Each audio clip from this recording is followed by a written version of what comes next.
And உங்களுக்கான கேள்வி இது வந்து சினோனிம்ஸ்க்கு யூஸ்ஃபுல்லா இருக்கும். இதுக்கான ஆன்சர் என்ன அப்படின்றத இந்த இடத்துல ஃபிகர் ஆஃப் ஸ்பீச் வேணாம். இங்க அண்டர்ஸ்டாண்டிங் ஆஃப் த போயட் தான் ரொம்ப ரொம்ப முக்கியம். இந்த ஃபேந்தோம் லிசனர்ஸ்ன்றது கண்டிப்பா வந்துட்டு ஒரு டெட் ஸ்பிரிட்டை பத்தி தான் பேசுது அப்படின்றத இங்க வெளிப்படையா சொல்றாங்க. அதாவது அதோட அந்த உட்டன் சில் இருக்கு பாத்தீங்களா, சுத்தி ஃபுல்லா லீவ்ஸா படர்ந்து இருக்கு, அப்படியே கொடியா இருக்கு. ஹியரிங், டச், ஸோ இந்த மாதிரியான நம்மளோட சென்சஸை ப்ரொவோக் பண்ணக்கூடியதை தான் நம்ம என்னன்னு சொல்லுவோம்னா இமேஜினின்னு சொல்லுவோம். ஸோ வெல்கம் பேக் டு தினமும் TNPSC by Ustadian academy. So இன்னைக்கான வீடியோ எது ரிலேட்டடான்னு பார்த்தீங்கன்னா த போயம் த லிசனர்ஸ் அப்படின்ற போயம் ரிலேட்டடாக பார்க்க போகிறோம். ஸோ ஃபஸ்ட்டு எடுத்தோடனே அபவுட் தி போயட். இந்த போயம் யாரால எழுதப்பட்டிருக்குன்னு பார்த்தீங்கன்னா it is none other than Walter de la Mare அப்படின்றவரால் எழுதப்பட்டிருக்கு.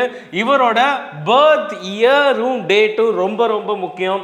ஸோ 1873 to 1956 ஃபர்ஸ்ட் பாயிண்ட் நல்லா கவனிச்சுக்கோங்க.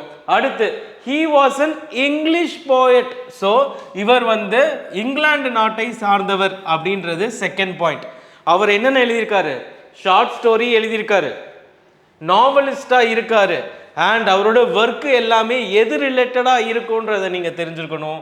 Mystery, supernatural and the world of imagination, இந்த மூணு ரிலேட்டடா இருக்கு அப்படின்றத நீங்க தெரிஞ்சுக்கணும்.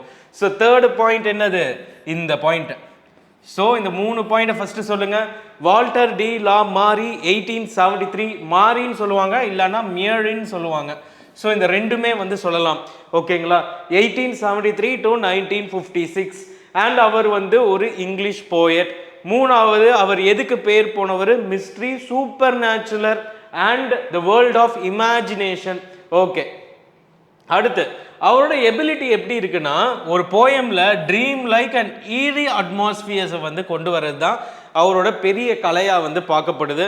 அண்ட் உங்களுக்கான கேள்வி இது வந்து சினோனிம்ஸ்க்கு யூஸ்ஃபுல்லா இருக்கும். இதுக்கான ஆன்சர் என்ன அப்படின்றத நீங்க முடிஞ்சா வந்து மெசேஜ் பண்ணுங்க. ஓகே, மெசேஜ் பண்ணுங்க. வீடியோ கோர்ஸா இருந்தீங்க சம்டைம்ஸ் வந்துட்டு நீங்க கமெண்ட் செஷன்லையும் கமெண்ட் பண்ணலாம். Okay fine. His most well known poem the listeners. அந்த லிசனர்ஸ் தான் வெல் நோன் போயம். அவரோட அந்த ஒரு மிஸ்ட்ரியை வந்து வெளிக்கொண்டு வருது அப்படின்றத நீங்க தெரிஞ்சுக்கணும். இவர் எங்க பிறந்திருக்காருன்னு பார்த்தீங்கன்னா கென்ட், இங்கிலாந்து. ஓகேங்களா? And worked in oil industry before becoming a full time writer. So இதெல்லாம் நமக்கு முக்கியம் கிடையாது. 3, 4, 5 அவர் பிறந்த இடம் அவ்வளோதான். அண்ட் அவர் வந்துட்டு ஒரு ஆயில் இண்டஸ்ட்ரியில் ஒர்க் பண்ணாங்கன்றதையும் தெரிஞ்சுப்போமே. 6, ஓகேங்களா? He wrote extensively both children's and adults related materials with a focus on themes of childhood, dreams and unseen world. இது நமக்கு முக்கியம் இல்லை. அடுத்து அவரோட நோட்டபிள் ஒர்க்கை பாருங்க. பீகாக் பை ரொம்ப ரொம்ப இம்பார்ட்டண்ட்டான ஒன்று. 7th point Peacock Pie collection of children's poem என்னன்னு கூட கேட்கலாம். ஸோ இதை வந்து தெரிஞ்சுக்கோங்க. Memoirs of the midget, a novel. So இந்த நாவலும் வந்து ரொம்ப ரொம்ப ஒரு முக்கியமான நாவல். ஸோ இது வந்து 7th, இது வந்து 8th அண்ட் இது ஒரு நாவல்ன்றது 9th. ஓகேங்களா? He received numerous literary honors including the Order of Merit. Order of Merit யார் வாங்கினா? Which of the following authors got the Order of Merit? ஒரு லிட்ரரி ஹானர் ஆனா ஆர்டர் ஆஃப் மெரிட் யார் வாங்கினா அப்படின்னு வந்து கேட்பாங்க. அது வந்து வேற யாரும் இல்லை, வால்டர் டி லா மியர் ஆர் மார் இன் 1953. ஸோ இது 10th பாயிண்ட், இது 11th point. His legacy endures as a master of lyrical and atmospheric poetry. So master of lyrical and atmospheric poetry 12th point. So இந்த இடத்துல இருந்து 12 1 மார்க்ஸ் இருக்கு. ஸோ இதை டக்கு டக்கு டக்கு டக்குன்னு வீடியோ பாஸ் பண்ணி வச்சுட்டு இது எல்லாத்தையும் நோட்ஸ் எடுங்க. ஓகே, இப்போ நீங்கள் நோட்ஸ் எடுத்திருப்பீங்கன்னு சொல்லி நான் நம்புகிறேன். ஸோ இப்போ அந்த நோட்ஸ் எடுத்ததை இப்போ இன்னொருக்கா பாஸ் பண்ணிவிட்டு ஒரு 2 minutesல அதை வந்து ஒருக்க மக்கப் பண்ணுங்க. Okay fine. இப்போ நம்ம அடுத்து போகலாம். ஓகேங்களா? அடுத்து முக்கியமான பார்ட்டு இந்த போயமை இப்போ வந்து நம்ம டீகோட் பண்ண போகிறோம். ஸோ இந்த போயமில் உங்களுக்கு தேவையான அனைத்து விஷயங்களும் இருக்கும். ஸோ என்னென்ன இருக்குன்றதை ஃபஸ்ட்டு சொல்கிறேன். இந்த சீரீஸில் போயம் சீரீஸில் ஃபஸ்ட்டு வந்து ஆத்தர் ஆர் போயட்னு சொல்லுவோம், போயட் ஆர் போயட்டஸ். 2 போயமை வந்து டீகோட் பண்ணிவிடுவோம். 3 புக் பேக் மாதிரியே உங்களுக்கு கொஸ்டின்ஸ் கேட்கறதுக்கு ரிலேட்டடாக இருக்கும். 4 சம்மரி ஆஃப் த போயம் என்னன்னு தெரிஞ்சுக்கணும். 5 ஃபிகர் ஆஃப் ஸ்பீச் என்னன்னு தெரியணும். 6 நீங்கள் நோட்ஸ் எடுத்திருக்கணும். 7 நீங்கள் அதை ரிவைஸ் பண்ணியிருக்கணும்.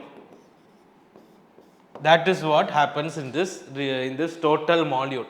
ஸோ இது எல்லாத்தையும் நீங்கள் பண்ணும்போது ஆட்டோமேட்டிக்காக உங்களால் என்ன பண்ண முடியும், நல்லா ஸ்கோர் பண்ண முடியும். இந்த கொஸ்டின்ஸ் எதுலனாலும் கேட்கலாம் உங்களுக்கு, நம்ம அதை இப்போ டீகோட் பண்ணலாம்.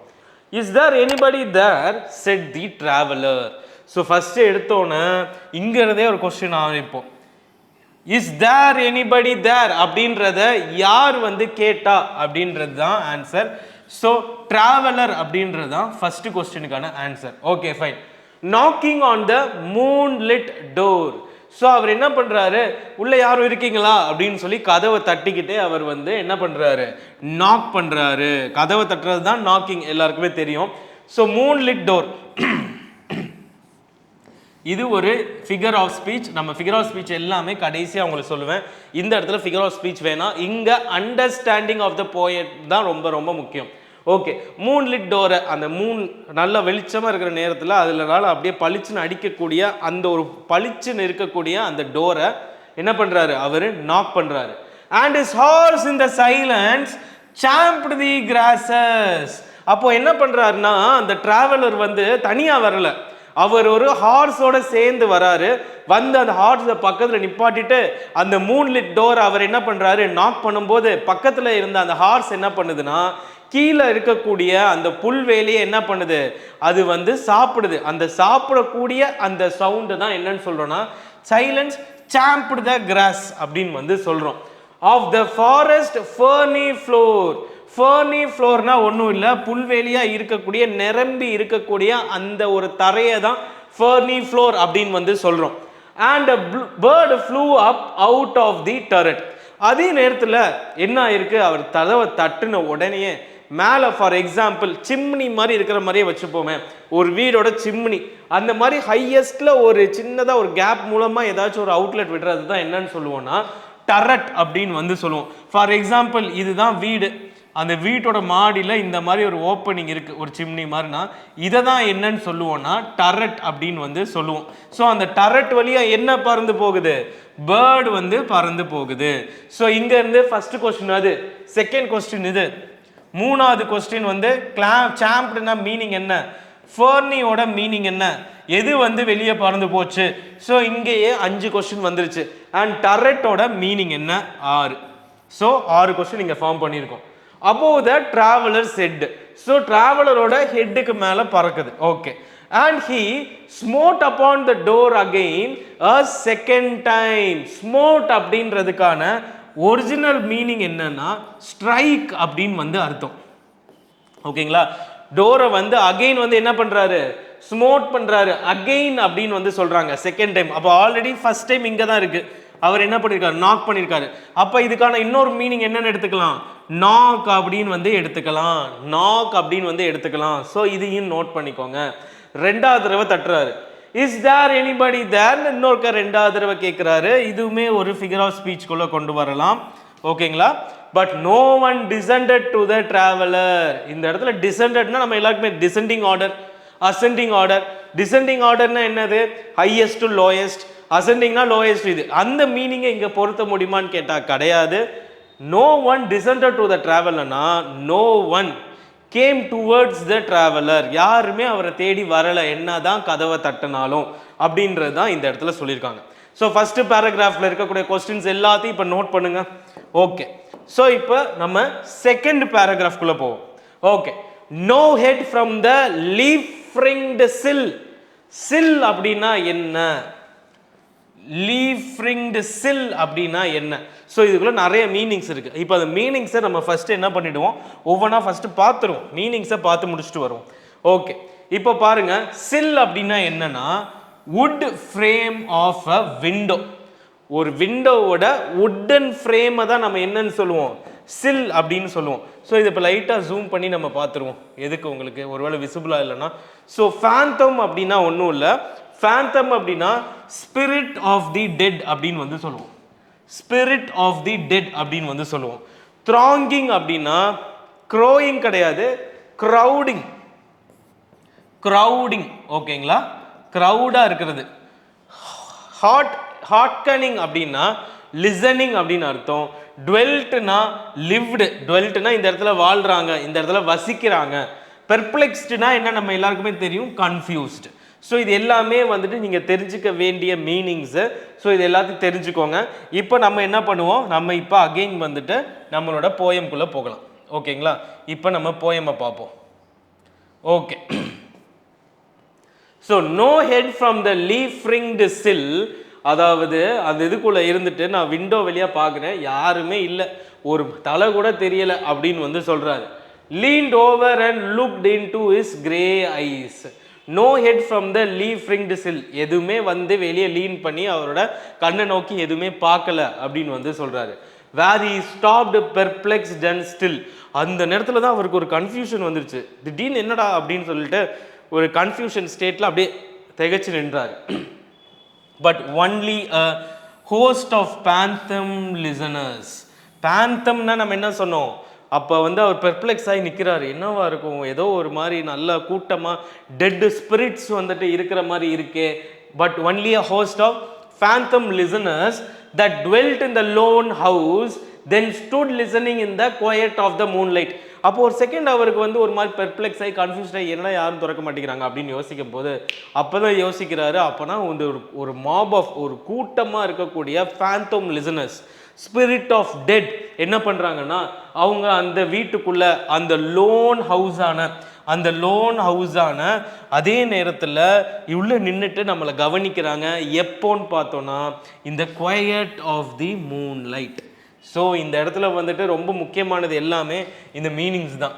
1, 2, 3 இது எல்லாமே வந்து ரொம்ப ரொம்ப இம்பார்ட்டன்ட். 4 அண்ட் என்ன சில்லுன்னு கேட்பாங்க, லீஃப் ஃப்ரிஞ்ச்டு சில். ஸோ இது எல்லாமே தெரிஞ்சுக்கோங்க. ஃபிகர் ஆஃப் ஸ்பீச் கடைசியா, to that voice from the world of men. So இந்த இடத்துல வேர்ல்ட் ஆஃப் மென்னு சொல்லிட்டாங்க. அப்போனா இந்த இடத்துல என்ன சொல்கிறாங்க, ஆத்தர் அதாவது அந்த டிராவலரை வந்து என்னன்னு சொல்லிட்டாங்கன்னா வேர்ல்ட் ஆஃப் மென் ரிலேட்டடாக இருக்காங்கன்னு சொல்லிட்டாங்க. அப்போனா என்ன அர்த்தம், இந்த ஃபேந்தம் லிசனர்ஸ்ன்றது கண்டிப்பாக வந்துட்டு ஒரு டெட் ஸ்பிரிட்டை பற்றி தான் பேசுது அப்படின்றத இங்கே வெளிப்படையாக சொல்கிறாங்க. Okay fine. அடுத்து stood thronging the faint moonbeams on the dark star. அவங்க எல்லாரும் அந்த phantom listeners என்ன பண்றாங்க, stood throngingனா ஒரு கூட்டமா crowdedா இருக்கிறது தான் என்னன்னு சொல்லுவாங்கன்னா thronging அப்படின்னு வந்து சொல்லுவாங்க. thronging the faint moonbeams on the dark stairs, அந்த dark stairsல நிக்கிறாங்க. that goes down to the empty hall. where do the dark stairs lead to அப்படின்னு கேட்பாங்க. அதை என்னன்னு தெரிஞ்சுக்கணும் நீங்க. எம்டி ஹால் அப்படின்றது உங்களுக்கு தெரியணும். First point. செகண்ட் பாயிண்ட் இது hearkening in an air stirred and shaken by the lonely travelers call. hearkening in air னா என்னன்னு பார்த்தோம், listening in an air stirred and shaken by the lonely travelers call. So அந்த lonely travelers call ஓடதுல தான் என்ன பண்ணுது, அவங்க வந்து listen பண்ணிட்டு இருக்காங்கன்ற மாதிரி ஒரு அரைகுறையாக இந்த போயம் முடிச்சிருக்காங்க. இந்த போயம் ஒரிஜினலி பார்த்தீங்கன்னா 36 லைன்ஸ் இருக்கும். இந்த 36 லைன்ஸுமே வேணாம், நமக்கு தேவை இவ்வளோதான். நமக்கு ஸ்கூல் புக்கில் இருக்கிறது மட்டும்தான் நமக்கு தேவை. ஸோ இங்கேயே முடிச்சுக்கலாம். பட் இதுக்கு மேலே இந்த கதையை நீங்கள் தெரிஞ்சுக்க வேணாம், ஜஸ்ட் இதுவே மோர் தென் சஃபிஷியன்ட். ஸோ இங்கே இருக்கிறதுல வந்துட்டு செகண்ட் பாயிண்ட் இது. தேர்ட் வந்து ஹார்க்கனிங் அப்படின்னா என்னன்றது உங்களுக்கு தெரியணும். And but the lonely traveller's call அப்படின்ற இந்த வார்த்தையும் மக்கப் பண்ணி வச்சுக்கோங்க. So it is written by Walter de la Mare. இங்கேயே இன்னும் போயம் முடியலை, இதுக்கப்புறம் தான் வந்து மெயின் பிக்சர். இதுக்குள்ளே என்னென்ன கொஸ்டின்ஸ் எப்படி ஃபார்ம் பண்ணியிருக்கேன்றதை பாருங்கள். ஸோ அது ரொம்ப ரொம்ப உங்களுக்கு யூஸ்ஃபுல்லாக இருக்கும். அதுக்கப்புறமா ஃபிகர் ஆஃப் ஸ்பீச்சு. ஸோ இந்த இடத்துல கூடிய இருக்கிற மீனிங்ஸ் எல்லாத்தையும் நோட் பண்ணியிருப்பீங்கன்னு நம்புகிறேன். So let's move on. So இப்போது இதை வந்துட்டு நம்ம கொஸ்டின்ஸ், நம்ம ஸ்கூல் புக்கில் எப்படி கொஸ்டின்ஸ் ஃபார்ம் பண்ணி மற்ற போயம்ஸுக்கு கொடுத்துருக்காங்களோ அதே மாதிரி நான் உங்களுக்கு இந்த இடத்துலையும் உங்களுக்கு நான் ஃபார்ம் பண்ணியிருக்கேன். ஸோ இப்போ பார்ப்போம். ஹூ இஸ் த ட்ராவலர்னு கேட்குறாங்க. த travel is the person who is knocking the door. Second, and his horse in the silence champed the gases of the forest ferny floor. What was the horse doing அப்படின்னு வந்து கேட்பாங்க. It was chewing the grasses quietly. Okay, did anyone respond to the traveler? கண்டிப்பா no. no one responded to the traveler. Okay, fine. இப்போ அடுத்த கேள்வி. Who were the listeners, the phantom spirits, the phantom listeners? The listeners were the ghostly phantom beings in the house. What does the world of men refer to அப்படின்னு வந்து சொல்றாங்க.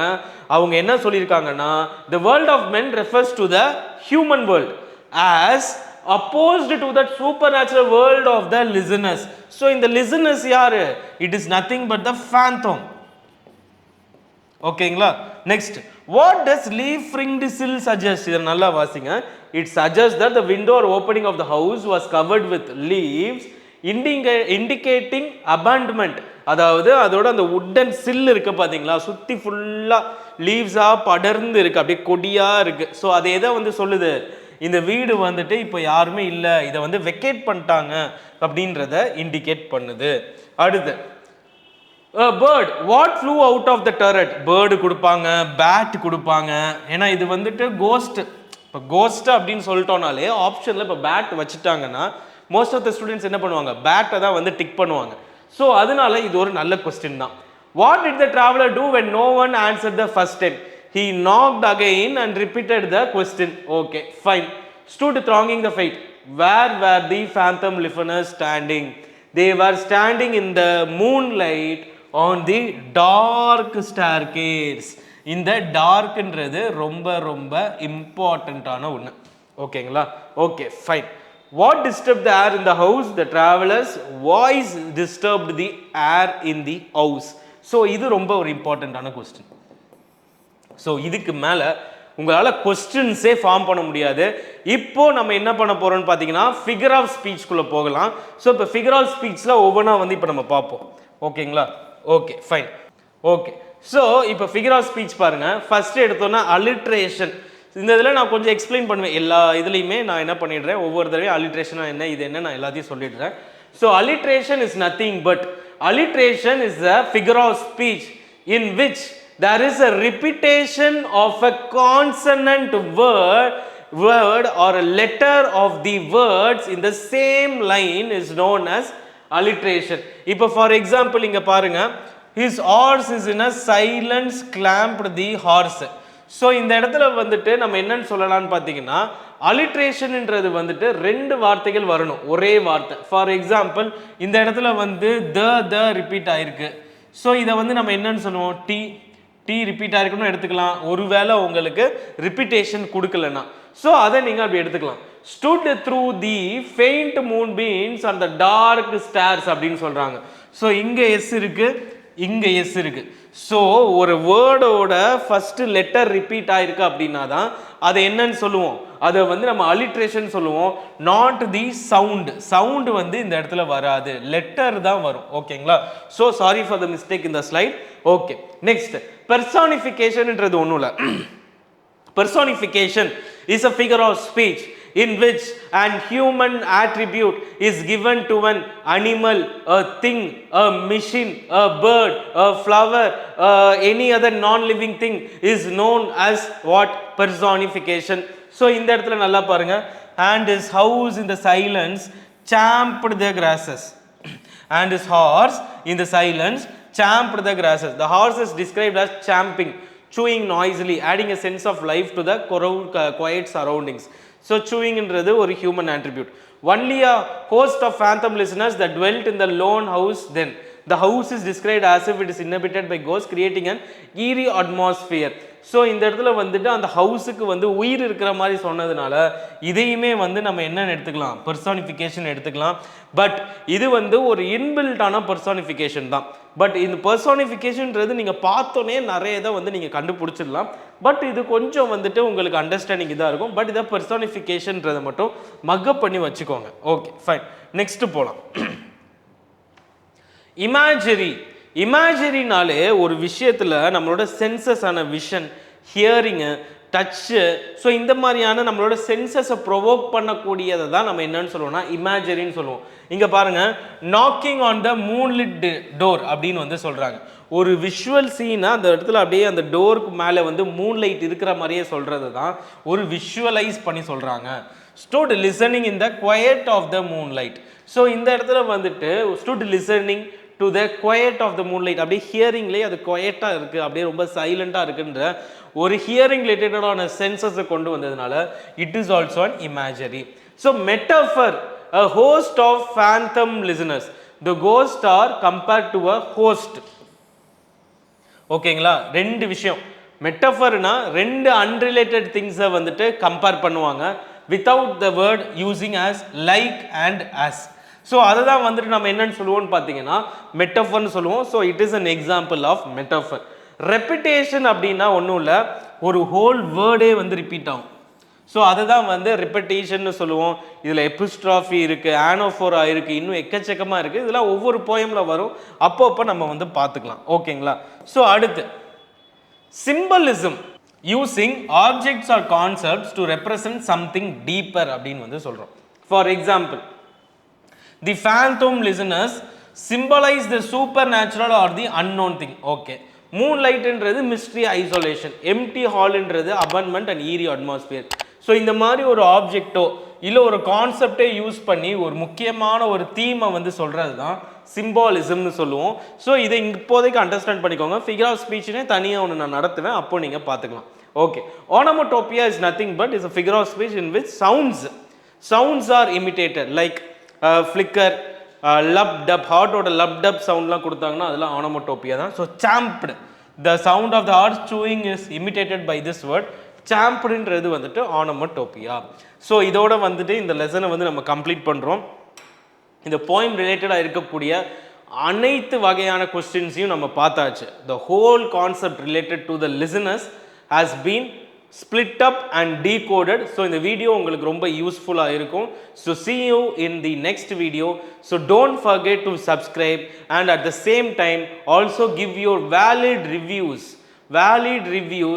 in the comment செஷனில் உங்களுக்கு வந்துட்டு we have provided the Google reviews link. நீங்கள் அதை போய் click பண்ணி நீங்கள் வந்து ரிவ்யூஸை கொடுத்துக்கலாம். Thank you.